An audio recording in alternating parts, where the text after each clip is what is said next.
Now, forensic investigation can come in other forms, not just murder and assault.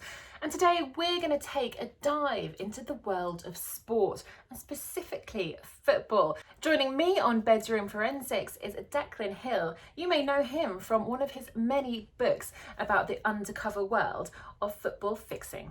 You have a really interesting history. At the moment, you're working within the university, but you've done a whole host of investigations. Why don't you tell me a little bit about your career up to this point?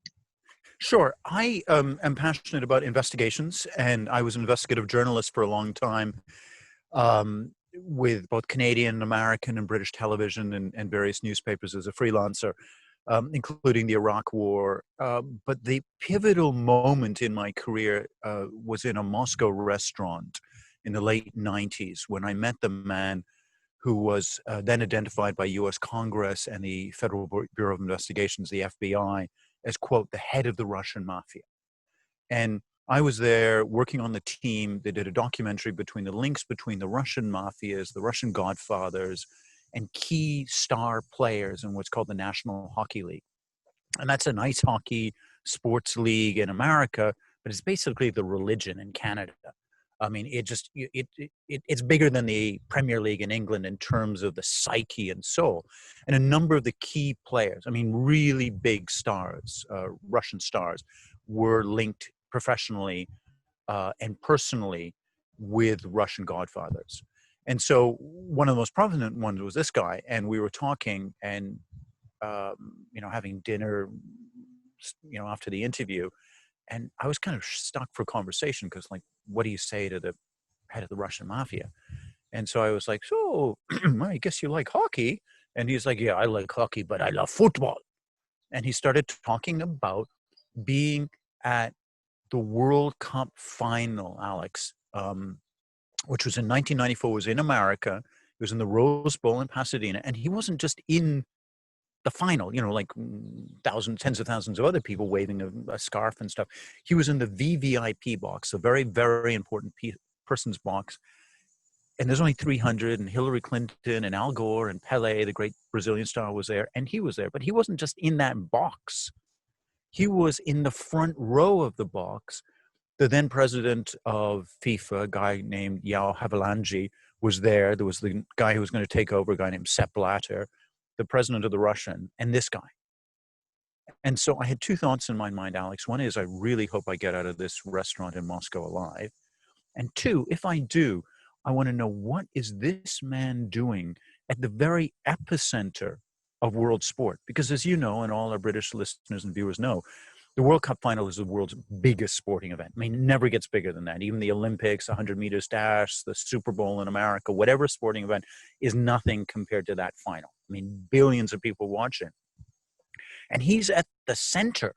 So he's kind of, if you're a Catholic, he's like two down from the Pope on Easter Sunday on the balcony as the Pope's, blessing, and he's standing next to him. What is that guy doing there? So I was very fortunate. I got a scholarship to do my PhD at the University of Oxford in the UK. I actually got the news when I was in Iraq, and got to study at a really interesting small unit on Oxford run by Diego Gambetta, an Italian expert in the Sicilian Mafia. He had risked his life to do kind of, how does the Mafia work? So a bunch of us got together in a very non-academic setting, one professor, Heather Hamill, who's still at Oxford, studies why do these crazy lunatics who get kneecapped by the IRA in Belfast for joyriding and stealing cars, so they've had one knee blown off by the IRA, they go back and do it again. Like, why do they do that? And then another of my colleagues is a guy named Peter Hill. He was an expert in the Yakuza, the Japanese Mafia. Diego was there. We had this lovely group of very non-academic academics asking questions about that. So I went off to Malaysia and Singapore and Indonesia to research match fixing, to really kind of get into what was happening in organized crime in international soccer. And by sheer good fortune and luck, I got into a group of match fixers who travel around the world fixing major sporting tournaments, specifically FIFA World Cups, be it the under 17, be it the under 20, be it the women's tournament, be it the men's tournament. And when they told me that, I had this moment, and I write about it in my books, where I'm just like, are you the biggest, if you excuse my language, I hope the listeners don't mind, are you the biggest bullshitter in the world? Like, you can't fix a World Cup match. It's impossible. And the fixer was like, okay, well, I'll show you. Just watch me. And so I tracked these guys and was around them as they fixed games. And let's unpack that a little bit. Like, let's stop and unpack that, because it must seem crazy, particularly to British guys and British people, because my books are known around the world. They've been optioned by Hollywood here in America a couple of times. We're coming out with a major TV series about them. But ironically, in the UK, they're not very well known. So here's the two things that people need to know. First of all, of the 32 teams that go to the World Cup, only 24, 25 of them actually get paid. There's always 5 or 6 of the teams that don't get paid for being there. By the way, is the sound okay? Can you hear me? Okay. So there's 5 or 6 teams there that should be paid. They've been, FIFA, bless their heart, has given their country, their National Football Association, $9, $10, $12 million to pay their players. But the officials steal that money and put it in their pockets. And you see this constantly at every World Cup, and I want all our viewers to start to pay attention to this. You go back and you'll see there's been a series of player strikes at every single World Cup since the early 90s. So Ghana has, famously in 2014, they just refused to play their third match because they said, you're not going to pay us. And the Ghanaian government had to charter a flight, bring a plane full of cash to pay the players. It was the same thing with the Nigerians. The Nigerians are constantly being ripped off by their National Football Association. I mean, it's really difficult to overstate how corrupt Nigerian Football Association is.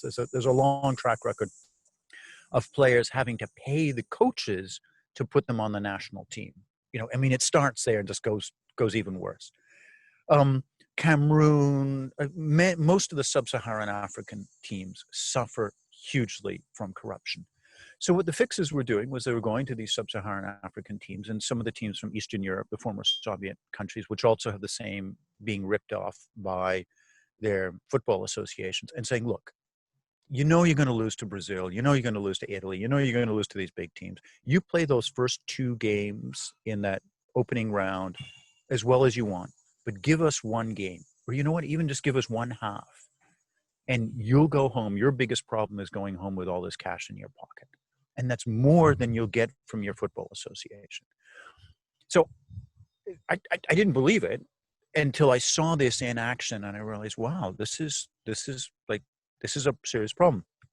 And at that time, when the book first came out in 2008, it just seemed unbelievable. Now FIFA itself had said, yes, this has happened. This has happened many times, and boy, we're kind of embarrassed about it. I remember doing an interview with Sepp Blatter at the time, and he was quite open. He said, oh yeah, every tournament we have these Asian match fixers coming. And the coaches would talk about it constantly, and the players would talk about it constantly, and the referees would talk about it constantly. It was a kind of secret, an open secret that everybody inside the game knew about, but fans and the general journalists, the sports journalists, either didn't know about or didn't want to talk about. My question is, why would those players, like when you get to a certain level, when all of those ones aren't getting paid very well, how do you fix those matches? Because if you're Italy or you're Brazil or you're France, I mean, can you still fix the higher end matches? No, not at the World Cup. And it's very, very difficult. And I'm not alleging that that's what's happening. What I'm alleging is that weird Venn diagram, if you remember back from secondary school, there's a diagram here of a very good player, not an excellent player, not a Lionel Messi or something, but a very good player, and then doesn't get paid. And then you put those together and you've got this danger zone of very good players. They're not going to win the World Cup, but they're going to consistently cause problems. They're going to have enough action on the betting market to cause problems, but they're not getting any money. They're being absolutely ripped off by their management and by their things. And so not only they're not getting paid, not only do they come from very poor countries where 3/4 of the team is going back to, a sub-Saharan African, country, and they're going back into their neighborhoods, and people are like, hey, that's really cool, you're at the World Cup. And they're like, yeah, we didn't get paid. Oh, well, good luck for that. So they need the cash, and they know they've got the cash. They know the cash is there, but their national football associations is ripping them off. Again, if there are skeptics, cynics, people like that are watching this issue and they're just saying, hey, this couldn't possibly happen, I urge you to go look at one of my colleagues, a fantastic journalist from Ghana called Anas. Anas has done an extraordinary investigation into African football. The BBC, bless their hearts, broadcast it in 2018, just before the start of the World Cup. And he was able to using hidden cameras, show the full extent, or at least some of the extent of corruption in African football, including one of the World Cup referees who was just about to go to Russia, taking a bribe. And the bribe to fix a match by this World Cup ranked referee was for a pathetically low amount of money. It was like $500. He was willing to throw a game. And that's the extent of corruption in football in many places. That's crazy, isn't it? To think that, heck, I could probably get enough money to turn a referee to get a match fixed. It's just absolutely bonkers. But this is going on obviously for years and years. And now that FIFA has admitted that it's happened, and other players and countries have said, oh, it's happened, it doesn't mean it's gone away, though, does it? I mean, even I read a statistic that even last season, 300 matches within the season was fixed. I mean, that's like that's a huge number. So if people are admitting it, why isn't it stopping? Look, it's an underestimation. It's a vast underestimation. I don't know who said 300, but it's far, far, far more than that. And look, again, if you're a skeptic, if you're a cynic, if you're an average football fan, here's another piece of information that you may not know, which adds a little bit of the jigsaw puzzle. One is what we've seen, an incredible phenomenon going on in our generation and the last generation. That's called globalization. So here you are in the UK, I'm in America, we can do this interview, fantastic. We can book an airplane ticket, whatever. Globalization has affected us. It's also affected the global sports gambling market. And the globalized sports gambling market used to be kind of divided up, some guy called Alf in the back of a pub, or, Gino Franco, connected to the mob and stuff. All that is gone. And what you have is one vast pool of liquidity and cash. Europol came out last week with the figure of $1.6 trillion. That's how big this pool of cash is. And it's flowing around the world, and it's corrupting sports events that didn't used to be worth corrupting. If you wanted to bet on the Highland Games taking place in Inverness every year, you would have had to go to a pub and meet some guy called Archie and say, I'll take, £2 on the guy with a caper and whatever. Now, you can log on anywhere. I assure our viewers, log on to these international betting sites and you'll see Highland Games. And you'll see 7th division football matches from Sweden. Forget the UK. I mean, there's massive amounts of betting on every single level of UK football. I mean, down to stuff barely above the stuff that I played, and I was a pretty crap player. I mean, really, really low levels you can put money on. And what that means, Alex, is that it's not worth fixing these games. So the lowest accurate estimate that we've got of the number of fixed football matches is about 1% of all football matches taking place. And that's far, far more than 300. And the estimates that come from is this brand new industry called the sports gambling monitoring industry. There's these multi-billion-dollar companies like Sportradar and BetGenius and Perform and FetterBet and a number of other ones starting out in the United States now that monitor this $1.63 trillion to see the odds movements. And they reckon from what they can see, but also the stuff that they can't see because the fixers are so good at it, at least 1% of all football matches that are being played have been fixed. And these people then who are fixing these Mhm. bets, are they doing it for the likes of you and me, or is it for the big mafia people who are money laundering? What is the ultimate goal? Why are they doing it? Well, there's a couple of things going on. Um, and I had the good fortune, by the way, of writing my Oxford PhD thesis on this. It was like pretty cool way of spending my time there.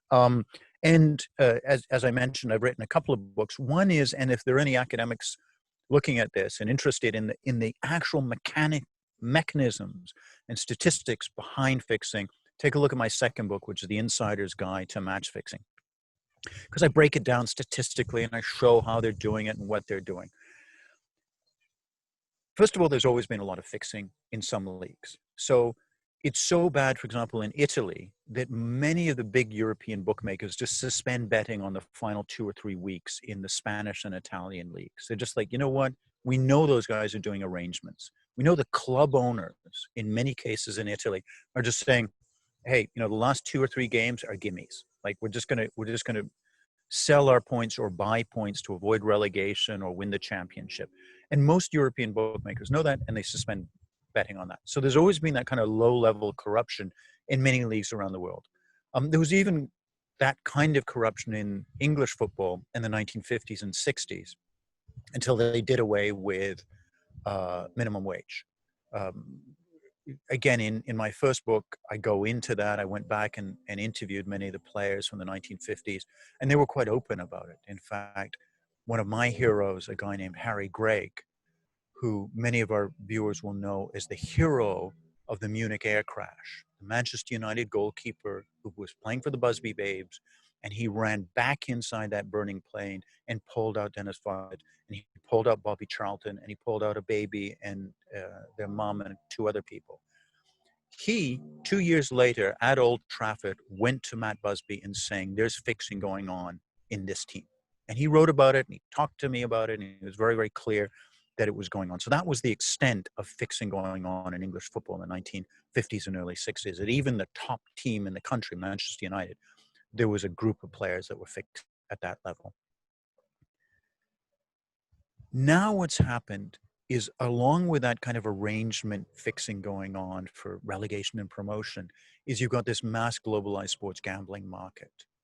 And you're getting these groups of match fixers, specifically now out of the Balkans, who are setting up international business marriages with Russian mob, Chinese triad connected, the same, the next generation after the gang that I infiltrated. And they're masses numbers of games. I mean, there's a number of kind of maxi trials going on across Europe where hundreds of matches in professional sports are now exposed as having been corrupted. I mean, I'm glad, Jose, you're lucky that you didn't get your knees done in. I mean, like the fact that you went undercover and Yes. investigated these people, and as you say, it's now evolved because obviously we're a lot more on the internet. But was there not a point that when you were doing this, that you were like, what am I getting into? This is just a bit too scary. Yeah, it was a very intense number of years. When I was in Malaysia and Singapore and Indonesia and Thailand, I'd always be changing my hotels every couple of days. And when I was in the hotels, I would rearrange the furniture, unscrew the light bulb, under this ridiculous idea that if the Chinese boys came in, the triad boys came in, because I was sleeping in the shower, I'd have an advantage and stuff. They would have killed me. I mean, a feeble little chap like me. Yeah, it was very intense, and it was intense because in those milieus, everyone is corrupt, or not. Excuse me, not everyone is corrupt, but the police. You know that many of the police are corrupt. You know that many of the sports officials are corrupt. You know that many of the players are corrupt. You just don't know who is in connection with who and who may betray you. And there's an old thing in Mafia studies. You don't worry about the people who threaten you. You worry about the people that don't threaten you. Because the people who threaten you probably aren't going to kill you. They're just letting off steam, whatever. But it's the ones that smile at you, or that famous Judas kiss. They're the ones you have to be careful of. I mean, just be careful of everybody. It sounds like it's a. absolute bonkers. And being in those places where the language is different as well. But taking it back to, you're obviously you're in America now and you were in Oxford. So did you want to delve a bit deeper into what might be going on with the US American football? You talked about ice hockey at the beginning. Was there something that you wanted to cover as well? Look, America has just had a major social change as big as the end of prohibition in the 1930s, and that is that they've legalized sports gambling. There was a U.S. Supreme Court decision in May of 2018, and where the Supreme Court allowed essentially in America what you guys have got in the UK. And that is going to be a major challenge to sports integrity here, because it used to be 60, 70, 80, 90% of sports gambling was controlled by the Mafia. And it was controlled offshore in Costa Rica or Anguilla or Antigua or Curacao or the Philippines. Now it's coming onshore and it's becoming much more accessible to many more of the people and many more of the players. You won't have a significant problem in leagues like the NBA, but you will have a significant problem in a league called the National College Athletic Association, and that's NCAA. And the NCAA is a weird thing that only could exist in America. If you made a blueprint, Alex, for how to have a sports league that's corrupt, you could barely do any better than the NCAA. Because at the top tier, those are some of the most watched professional sports events in the world. When you get universities in Michigan playing universities in Ohio, it's not unusual to get 100,000 people watching. It's not unusual for coaches in football and basketball at that top tier to be paid millions of dollars. Even the assistant coach gets paid millions of dollars. So does the guy selling hot dogs or the woman selling hot dogs. So does the parking lot attendant. Everyone gets a lot of money, including TV executives, including, playing card stuff, including the video games based on these guys, except the players. The players get zero salary. They get their university admission and a scholarship, but it's kind of a nod and a wink because everyone knows those kids are there to play. They're not there to study. And there's this nonsense. You can see the word that's just about to form on my lips there. This nonsense, this system which has become so weird, so perverted, so corrupt that it begs for corruption. I mean, a number of high-profile trials based on corruption. There was a classic one last year that just everyone in America was laughing about. It was how to get rich kids into the college, and you paid these guys, and these guys pretended that they were good athletes. So some famous Hollywood actress that, again, all our viewers will know, I've just forgotten at the moment, paid $250,000 to get her daughter, who could barely swim, onto the water polo team. So that way they could go to a famous college. I mean, the whole system of university admissions and around this league is just so utterly perverted and corrupt that that's going to be the big problem. I do know what you're talking. There's such a couple of celebrities who try to do that. It's also been the focus of a few Law and Order episodes where someone who was getting a college a sponsorship suddenly got it taken away and ended up killing someone. So it's obviously integral into American life more than it probably we know over here in the UK. It's absolutely bizarre. By the way, can you hear me? I've just done something funny with my microphone. Can you still hear me? Yep, I can hear you. Awesome. Absolutely clear. So obviously we were talking about, we'll not go back into NCAA because it sounds like that's a bit of a mess. But moving into back into match fixing, we were talking earlier about ghost fixing. And what's the difference between match fixing and ghost fixing? Well, ghost fixing is the next logical step in match fixing, and it's where you fix the game and it doesn't actually happen. Because what happens is, remember I was talking earlier about fixing the Highland games, and by the way, I'm sure the lads in Scotland would not want to fix. I'm sure the caber tossing competition and the kilt wearing and the bagpipe playing is completely on the legit. But even the most devoted Highland game fan would say, look, this is pretty obscure sport compared to the Premier League. But it's not. You're getting games which are really, really low. There was a game that took place under COVID-19 in April of 2020 in Sweden. It was a 7th division league match. So not professional, not semi-professional, but deeply amateur. It was taking place in Sweden. And there were hundreds of calls to the players to fix this game because it was one of the few games that was actually going on the sports gambling calendar. I mean, most of the big matches have been taken off. So suddenly you had all these guys saying, okay, well, we're going to fix these games taking place in the 7th division in Sweden. What's now happened, Alex, is we're taking it one step further and the fixers are just making up games. So as we know, obviously, with all the political attention going on, Belarus, it's this country, it's kind of stuck between Poland and Russia. Barely anyone knows about it normally. We do now because of this obviously political dimension. But normally, nobody pays very much attention to it. Nobody Minsk, okay, that's the capital. But, we don't know anything else.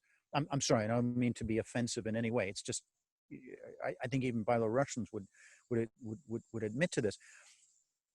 So their football league was still going on, and the fixers were just making up games and putting them on the betting chart. And the betting public was betting on it. And they weren't betting a lot of money in terms of percentages. But remember, you've got an annual turnover purportedly at $1.6 trillion. And so it's being pumped onto this thing. And so even a very small percentage of this 1% is a lot of money on a game that never actually happened, that is just completely made up. So the fixers are making out like bandits because they don't have to fix anything. They just make up a game and it goes out on the gambling market and they say after 90 minutes, oh yes, Minsk Academic won 2-0, ha ha, and they've done it. That's absolute bonkers. And can you see that happening more and more during this COVID virus? Because obviously people can't go to games at the moment. So is this likely to happen, this ghost fixing? Oh gosh, yeah, it's spreading rapidly, and it's spreading in the kind of usual suspects. If you had to arrest a whole bunch of guys, you'd arrest the Ukrainian and the Tajiki and the Belarusian. In Armenia, my gosh, Armenia went nuts with ghost fixing. I mean, absolutely nuts. And it got so bad on some weekends, it was something like 60-70% of the matches coming out of Armenia in April, May were in some way suspect. Now, we don't know. I want to be careful, and I'm not trying to allege Armenians are in any way dishonest. What I'm trying to say is there was so much fixing going on that so many of their games, or the majority of the games, were in some way suspect. It doesn't mean they were fixed, but it means that there was so many going on. And ghost fixing was happening. Same thing in Tajiki basketball. I mean, no disrespect to the Tajikis, but it's not one of the major basketball leagues in the world. And that too was suspicion of a massive number of ghost fixes going on. Because these are lower level leagues, is there anything, like in the UK we have a football association and obviously the FIFA is for the bigger Premiership leagues. Is there anything that any organisation who is meant to be overseeing this can actually do or are doing? Oh, well, there is. And FIFA only runs the World Cup. And FIFA could stop fixing at the World Cup so simply. I mean, it's just, just make sure the players get paid. I mean, no football player wants to go to the world's biggest football tournament and fix. They don't. And FIFA has put the money towards getting them paid, but it doesn't actually make sure that the money ends up in the player's pocket. So it's very simple. You just say, look, if you score a goal in the World Cup final, in this tournament, you get £50,000. What's your account? We're going to send it to you. If you're a keeper and you have what's called a shutout over here, doesn't let out any goals, you get $250,000. Every time you're on the winning team, you get an extra bonus of 30,000, something like this. And this seems like a lot of money. It's not. I mean, this is a multi-billion-dollar tournament. You just make sure those players get paid really well, and then you make sure they get fantastic incentives for doing well. So every time you see an African player like storming up the field after scoring a goal, he's not only making his country feel good, which he does want to, but also that he's just made himself $50,000 without any taxes. It's just going straight back to his bank account and stuff. And that would be very easy. We'll just knock out fixing completely at those highest levels. The real systemic problem in Britain, which no one wants to talk about, none of your journalists, very few of your journalists ever come anywhere close to this, is the rampant, plague-like, extraordinary gambling among the players. I mean, it's just massive problem. So you have this huge, we've just spoken about the NCAA, NCAA. hypocrisy in America. But in Britain, the players are all, excuse me, many of the players gamble like crazy. They have the shirt sponsorship, the stadium sponsorship, the leagues in some cases are sponsored by betting companies, and nobody talks about it.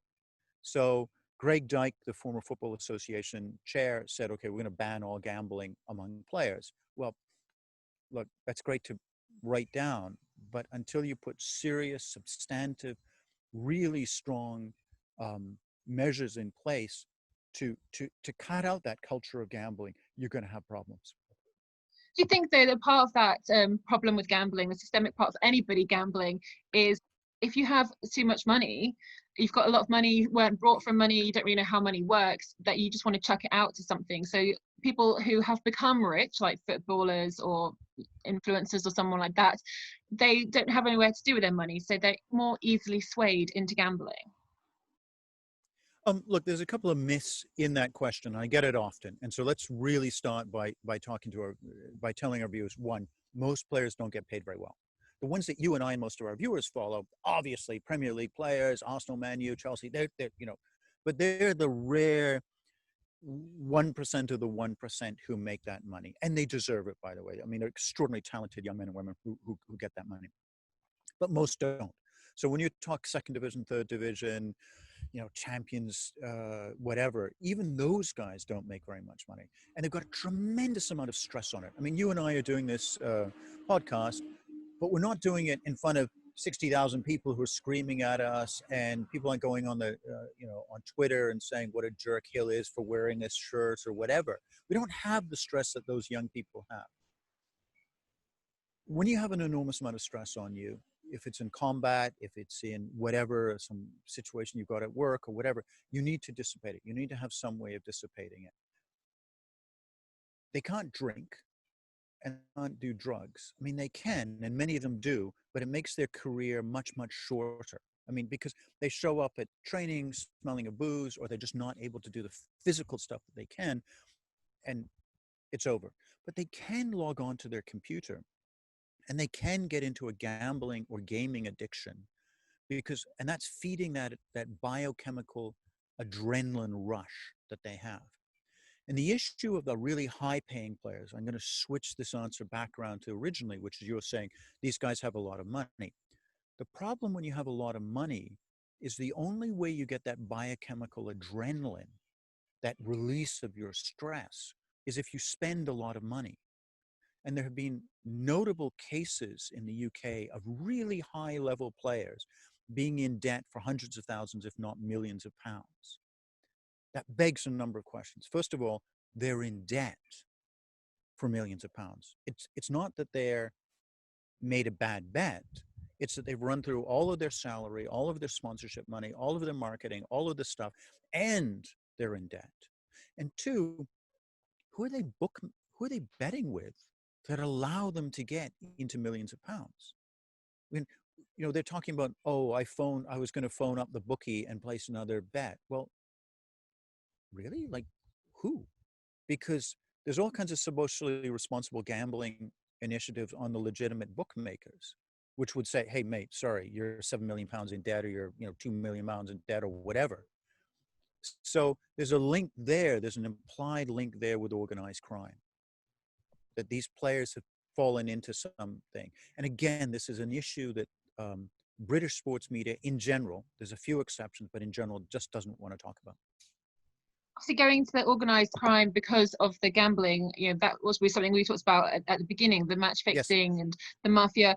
But can they really be like intermingled? Is match fixing related to players gambling, or are they two separate issues that need to both be discussed and analysed?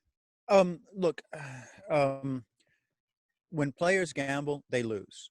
The very things that make them excellent athletes make them terrible gamblers, because when you're an athlete, you can change the odds. You can keep chasing right up until the final minute to change those odds with some amazing piece of skill that Declan Hill and 99% of the people watching this could never do it.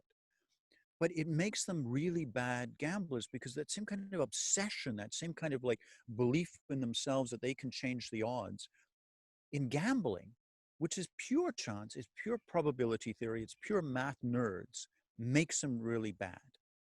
And when you're chasing stuff, when you become a gambling addict, as a number of the top players have been, once you become an addict, you've lost control of your soul. You cannot control what you do, be it through drugs, be it through drink, be it through gambling addiction. You don't control your soul anymore. So does that mean then, do you think that they're more likely to allow those fixers to come to them and say, look, if you don't, I mean, I can't play football, but if you don't hit the ball at the 11th minute, we'll give you £50,000, and they're more likely then to do that because they're so far in Oh debt? gosh, yes. And no, look, let's keep our credibility. I'm not suggesting this is a plague of problems. I'm not suggesting that this is happening every Saturday, but I am saying that this is um, ripe for exploitation, that this is problems. And as we're speaking, there's a whole bunch of examples which the football fans that are watching this are going, hang on a second, I remember so-and-so in this game or that game and things. There's a number of famous examples I don't want to get into because I don't want to bog down in the weeds here. But you've got the problem. And we need, and it's slowly beginning to happen, the kind of conversation which Tony Adams, former captain of the Arsenal, had about drinking and about that self-destructive behavior of the top athletes. And we need to shift that to saying, gentlemen, ladies, because now the ladies are getting into top level games as well, you are the elite. You are tremendously privileged. You have a talent that very, very few other people have, and an ability. And we understand these issues that are going around you. But gambling is the gateway to fixing, and it's a gateway to losing your soul in ways that you don't know.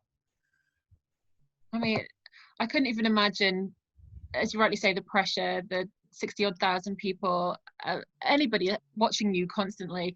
And obviously that is a whole different aspect, and maybe what they do need is potentially, a bit more therapy and a bit more like help along that journey, rather than, I'm sure like a lot of them, if they break an ankle or they have an injury, that's it, they're like horses, aren't they, taken out to be shot. So there's always that worry as well. So Yeah, they definitely need more help. I think, Alex, when I've spoken with and I speak a lot for obvious reasons with athletes, I always keep their names confidential unless they specifically ask me not to. And they have spoken about how their identity is tied up with their athletic ability. So they are primarily football player, athlete first, and then John Smith or Jane Smith second. And once that is taken away, they have this massive identity crisis. And so there's tremendous amount of stress. And again, the football fans and the sports people watching this will identify with, how often they've cursed an athlete because they've screwed up something, not deliberately, not because they're match fixing, just because they made a mistake. And they didn't want to make the mistake, but weren't able to do it. And suddenly tens of thousands, rah, rah, rah. Or they're burning, David Beckham in effigy in the 1998, after the 1998 World Cup, and all this kind of stuff that's going on with those guys.